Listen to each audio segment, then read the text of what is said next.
Meant to prevent crime, but a new report gives Project Greenlight a thumbs down. And tonight we're hearing from Detroit's top cop to get his side of the story. Here's Fox 2's Randy Wimbley. Chief James White says he simply does not agree with the research, partly because it's flawed. Detractors say they came to the same conclusions about Project Greenlight as the feds did, but years ago.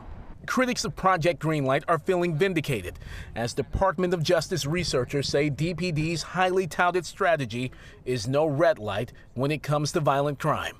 So there's no surprise here at all. This is exactly what people in the city have been saying for, 4 years since this program was up and running. Eric Williams, managing attorney with the Detroit Justice Center, has been a vocal critic of Project Greenlight since its inception.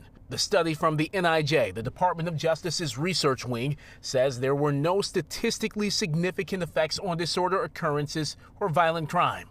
Part of me wants to say, I told you so.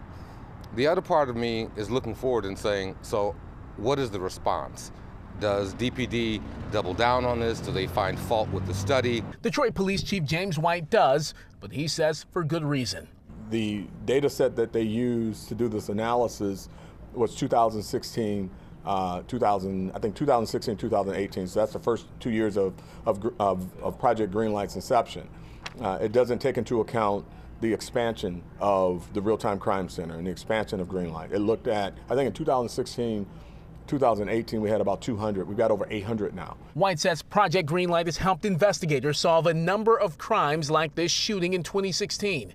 And it's accounted for significant drops in property crime. Oftentimes when you see a decrease in property crime, you do see a decrease in other crime as well. Some property crimes lead to violent crimes. But critics are not sold on the program, saying the cost to businesses and taxpayers outweighs the benefits. I just hope that DPD takes this as a lesson and simply says, rather than being defensive, says, this was an experiment, we tried it, it isn't working, let's look at other ways to provide public safety. Researchers also panned the effectiveness of Operation Ceasefire, which aims to reduce gun violence.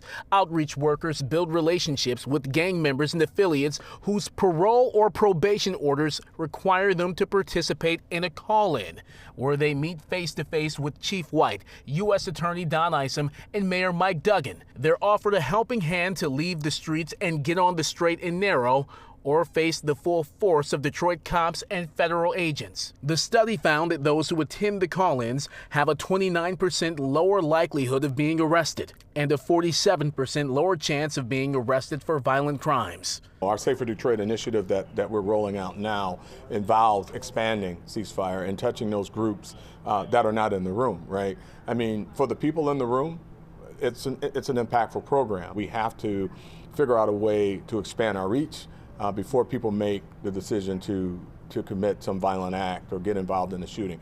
Tawana Petty from the Detroit Digital Justice Coalition had this to say about Project Greenlight. We have been sounding the alarm for years that surveillance is not safety.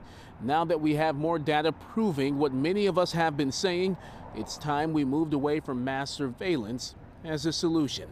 In Detroit, I'm Randy Wimbley, and this is The Edge.